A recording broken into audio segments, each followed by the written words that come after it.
अच्छा बच्चों, यहाँ तक आपको बात समझ आ चुकी है कि ये दरअसल जो दरवाज़े हैं जिनको हम प्रोग्रामिंग की ज़ुबान में फ़ंक्शन भी बोलते हैं, इन फंक्शन के अंदर जो कंपाइलर की पहचान में होता है, यानी अल्लाह दित्ता साहब की जो पहचान में दरवाज़ा होता है, उसका नाम क्या है जी?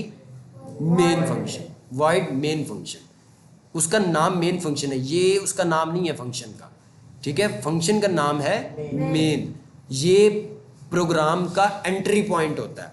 आपका जो कंपाइलर है, जो अल्लाह साहब हैं, वो सारी चीज़ों को छोड़कर सबसे पहले इस दरवाजे में से जाते हैं। ये बस आप यही समझ लो कि आपने एक घर में एंटर हुए हो, आपने एक जगह पर और बातें लिखी हुई हैं, उस जगह पर और बातें लिखी हुई, उस जगह पर और बातें लिखी हुई हैं। इसी तरह आपका कंपाइलर गेट से जो एंटर होगा ना सारी बातें पढ़ने के लिए, वो गेट का एंट्री पॉइंट कौन सा है? Main gate. ठीक है, मेन गेट से उसने एंटर होना है। फिर आगे जो जो बातें आपने मेन के अंदर लिखी हुई है ना, वो सारी बातें उस तरह से वो पढ़ता जाएगा। आपने जो जो उसे समझाया हुआ है वो वही वही पढ़ता जाएगा। अब अगर हम ये मेन वॉइड मेन ना लिखें और उसकी जगह लिख दें वॉइड मेन 1 तो फिर नहीं आएगा। कंपाइलर को मेन वन का पता ही नहीं है। बिलफर्ज मैं मेन वन लिख देता हूँ ना, तो कंपाइलर आपको एरर देगा और कहेगा कि कोई एंट्री पॉइंट भाई है ही नहीं, error compiling to JavaScript, error हुआ है। वो कहता है कि मुझे तो दरवाजे का ही नहीं आपने बताया कि दरवाजे किस जगह से मैंने दाखिल होना नहीं। ये कंपाइलर के ज़हन में सेव है, ये मेन का फंक्शन ही रहेगा। आप बाकियों के नाम बदल सकते हो, बाकी दरवाज़ों के नाम बदल सकते हो, अपनी मर्ज़ी के रख सकते हो, लेकिन अल्लाह दित्ता साहब को सिर्फ इसी फंक्शन के नाम का पता है। उन्होंने कहना है कि भाई मैंने इस दरवाजे से दाखिल होना है और इसके आगे जो भी चीज़ें हैं मैं वही चीज़ें रन करूँ। ठीक हो गया? यहाँ से किसी का कोई सवाल हो? समझ आइए कुछ? मेन के पीछे से आप वाइड हटाओ, कुछ भी नहीं होगा, फिर भी प्रोग्राम चल जाएगा। चल गया? ये वाइड क्या होता है ये मैं आपको बाद में बताऊंगा। ठीक है, अभी के लिए आपको ये बात समझ आ गई है। और फिर मैंने आपको बताया था कि भाई प्रोग्रामिंग में हम बनाते हैं डब्बे, जिनको हम प्रोग्रामिंग की ज़ुबान में वेरिएबल बोलते हैं। आपका नाम क्या बेटा? साइम। साइम के नाम का मैंने एक डब्बा बनाया और उस डब्बे के अंदर मैंने रख दिया 6। फिर मैंने अपना मूसा के नाम का एक डब्बा बनाया, उसके अंदर रख दिया मैंने 3। अब चूँकि मैंने इस डब्बे के अंदर डेटा 6 रखा है तो इसकी डेटा टाइप क्या होगी? और अगर मैंने मूसा के अंदर 3.4 रख दिया है तो मूसा के अंदर की डेटा टाइप क्या होगी? जैसा डेटा होगा डब्बे के अंदर, जिस तरह का डेटा होगा उसकी तरह का उसकी ज़ात का नाम रखना है।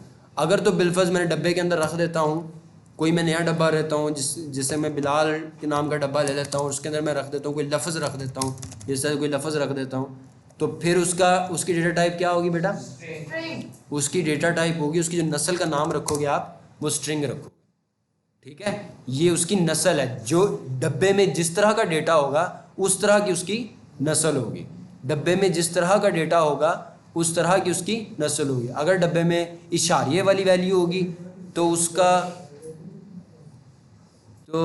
अगर तो डब्बे में इशारिये वाली वैल्यू होगी तो उसका जो ज़ात का नाम रखोगे वो रखोगे डबल। अगर तो डब्बे में आपने सादा वैल्यू रखनी है, कोई भी नंबर वगैरह रखना है, तो उसकी ज़ात आप क्या रखोगे? इंट। और अगर तो डब्बे में आपने ये नंबर रखने हैं तो उसकी वैल्यू आप क्या ज़ात क्या रखोगे? स्ट्रिंग रखोगे।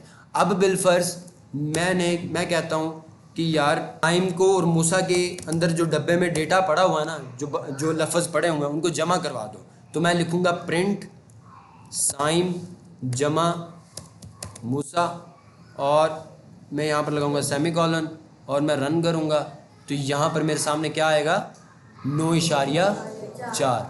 सर अगर ये देखें इंट और डबल दो डिफरेंट डेटा टाइप, हाँ, तो स्ट्रिंग भी इसके साथ डिफरेंट ही है।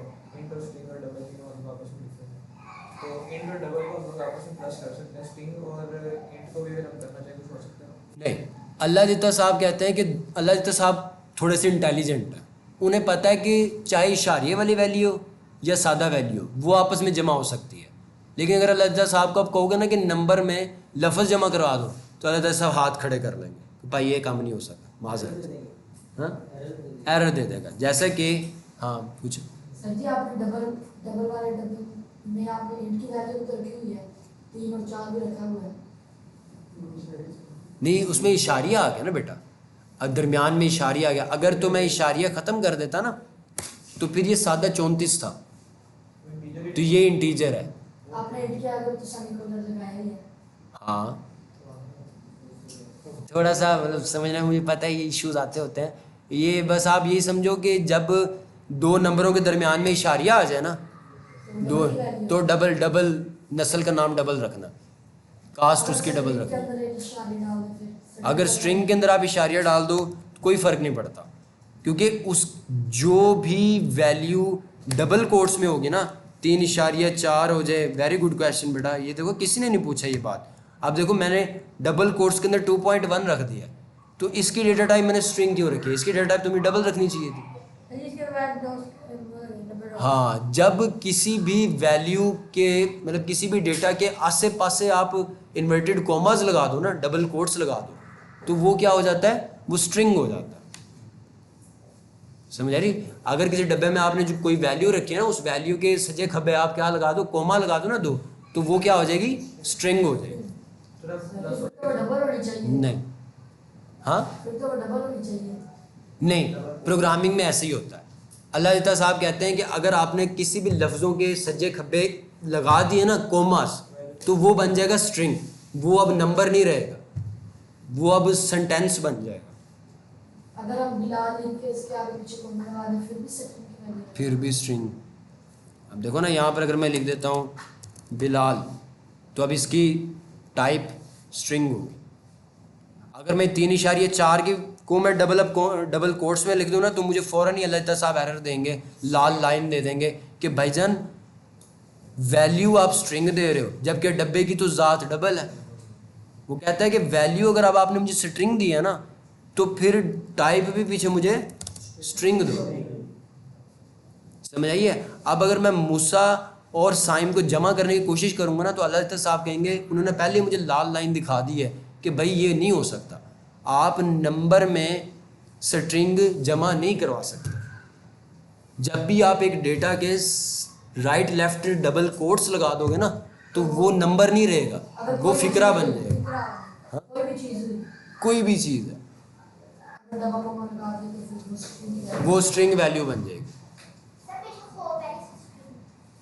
हाँ, आप चाहे पहले से स्ट्रिंग हो, मतलब चाहे पहले से, अगर ये पहले से 3.4 की बजाय पहले से ही कुछ स्ट्रिंग ही होती, लेकिन अगर आप इसके डबल कोमा के अंदर कोई भी वर्ड वगैरह भी लिख दोगे ना, तो वो वर्ड नहीं रहेगा, वो नंबर नहीं रहेगा, वो वर्ड बन जाएगा।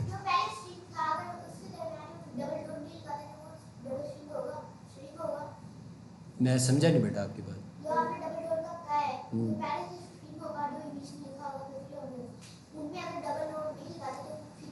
फिर भी वो स्ट्रिंग नहीं रहेगा। डबल इसके दरमियान आप पॉइंट्स लगा दो, कुछ भी लिख दो, जब आपने डबल कोट्स लगा दिए ना, तो अल्लाह ताला साहब कहेंगे कि भाई अब ये नंबर नहीं रहा, अब ये फिक्रा बन गया, अब इसके अंदर जो मर्जी रहा।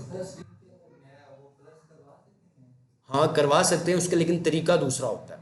स्ट्रिंग को भी हम प्लस करवा सकते हैं, जैसे अभी कंपाइलर साहब कह रहे हैं, लेकिन ये एडवांस बात आ जाएगी, एडवांस बात में भी करना नहीं चाहता। स्ट्रिंग को भी हम नंबर में कन्वर्ट कर सकते हैं, और फिर नंबर वाले वेरिएबल को और इस स्ट्रिंग से कन्वर्टेड नंबर को आपस में जमा करवा सकते हैं।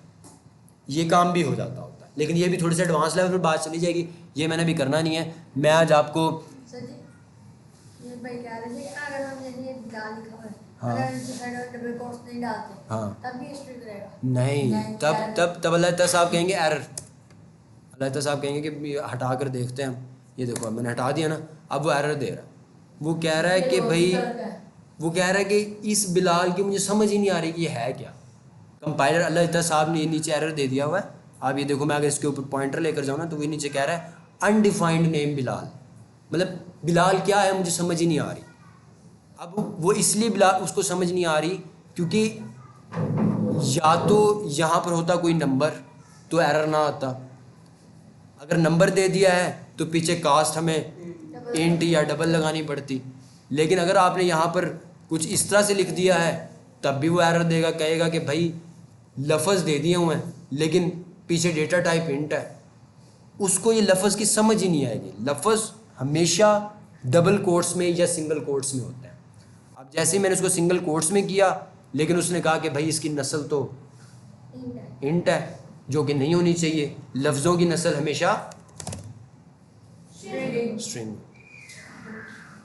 बाकी ये जो छोटी छोटी बातें हैं, जब आप खुद लिखोगे, प्रोग्राम्स लिखोगे, आपको आहिस्ता आहिस्ता खुद ही समझ आ जाए। सर जी आपने ये तो बताया कि इसको सेव कैसे करते हैं।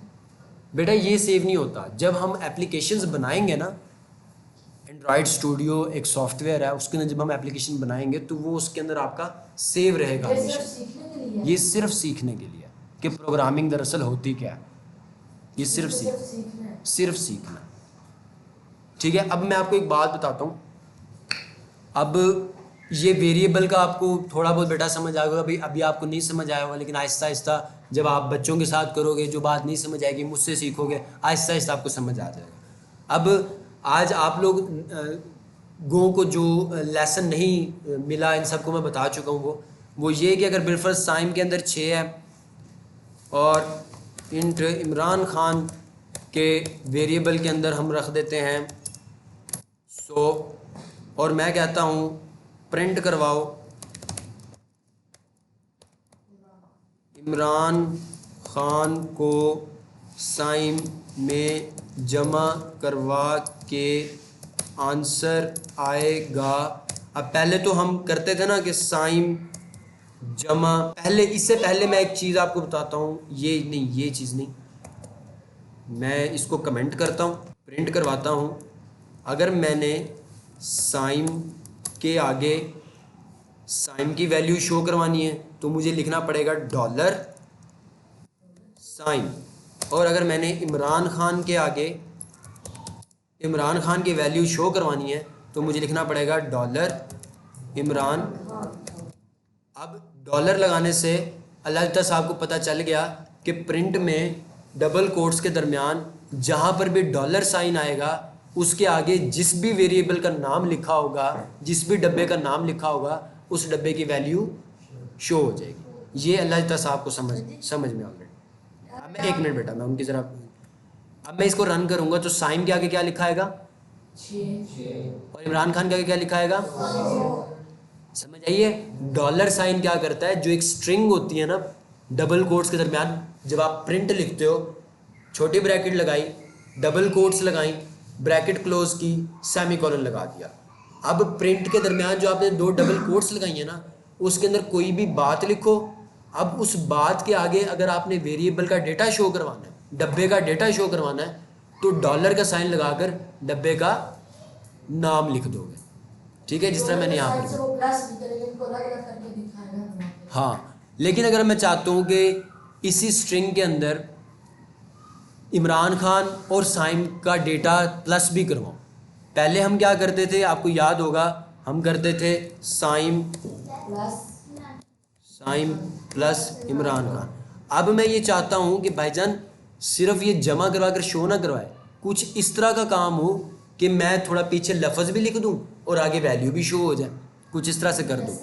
तो उसके लिए मुझे क्या करना पड़ेगा, मुझे प्रिंट के अंदर पहले लगानी पड़ेंगी डबल कोट्स, फिर मुझे लिखना पड़ेगा कुछ भी कोई बात, लाइक मैं कहता हूँ Bilal is adding Saim and Imran value. उसके लिए मुझे क्या करना पड़ेगा, लगाना पड़ेगा कोट, सॉरी डॉलर के बाद में लगानी पड़ेंगी ये वाली 2 ब्रैकेट्स, दरमियानी ब्रैकेट्स। अब इसके अंदर मैं साइम जमा इमरान खान कर सकता हूँ, साइम तकसीम इमरान खान कर सकता हूँ, साइम ज़रब इमरान खान कर सकता हूँ। मैं जो भी करूँगा जवाब बिल्कुल वैसे आ जाएगा। Bilal is adding Saim Imran value. मुझे समझ आ गई बात की, अली समझ आई है बात की, आई गई है अभी थोड़ी। हाँ वो कोई नहीं, आहिस्ता आहिस्ता आ जाएगी। ना समझ आए ना तो फिर मुझे बताना। इसकी आप तस्वीर ले लो इस छोटी सी चीज़ की, ये है कि फिर आपको याद रहेगा। बल्कि कोई तस्वीर ले ले और ग्रुप में भेज दे, जो ग्रुप बनाया काशान ने बनाया, बना लिया ना ग्रुप। आज जिनके नंबर्स रह गए हैं ना, उनके नंबर आज उसमें आपने ऐड कर देने ग्रुप में, ताकि ये जो भी हम प्रोग्राम लिखा करें ना, वो प्रोग्राम ग्रुप में शेयर हो जाए और बच्चे अगर घर जाकर प्रैक्टिस करना चाहें तो कर सकें। अच्छा, अब यहाँ तक आज बात हो गई थी। आज मैं एक और चीज़ सिखाना चाहता था प्रोग्रामिंग में ना ये बड़ी कमाल की चीज़ होती है। मैं उसे कहता हूँ कि भाई अगर तो साइम के डब्बे में 6 पड़ा है तो मेरा नाम शो करवाओ, अगर साइम के डब्बे में 8 पड़ा है तो मूसा का नाम शो करवाओ। मैं अल्लाह तक को ये कहना चाह रहा हूँ कि भाई सॉफ्टवेयर बनाते हुए ना अगर तो साइम में 6 पड़ा होगा तो मेरा नाम शो करवा देना, अगर साइम में 6 नहीं होगा, कोई भी कुछ भी और डेटा होगा, तो आपने मूसा का नाम शो करवा देना। ठीक हो गया। ये प्रोग्रामिंग में मतलब हम अल्लाह ताला साहब के साथ हम बातचीत कर रहे हैं, बातचीत करने के लिए ये बात अल्लाह ताला साहब को समझाने के लिए मुझे कुछ अंदर चीज़ें इस्तेमाल करनी पड़नी है, कोई हथौड़ा छेनी, कोई प्लास इस्तेमाल करना पड़ना। तो अब ये बात मैं अल्लाह ताला साहब को कैसे समझाऊँ?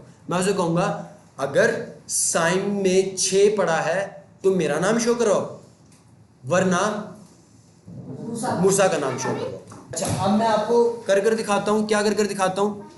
साइम का डब्बा जो है अभी सारा मैं रिमूव कर रहा हूँ, ये बात याद रखना बच्चों। साइम में इस टाइम क्या पड़ा है? 6 पड़ा। मैं उसे कहता हूँ if Saim is equal to 6, print करो। हाँ, यही तो बात है ना, ये सीखना है आपने। If Saim is equal to 6, print करो बिलाल, एल्स प्रिंट करो मूसा। अब इस बात को आप सबने हजम करना है, आहिस्ता आहिस्ता इसकी तस्वीर लेनी है। अब चूंकि साइम में था 6 तो क्या प्रिंट हो गया?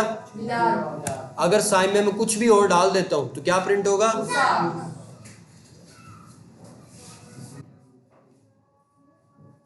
If else,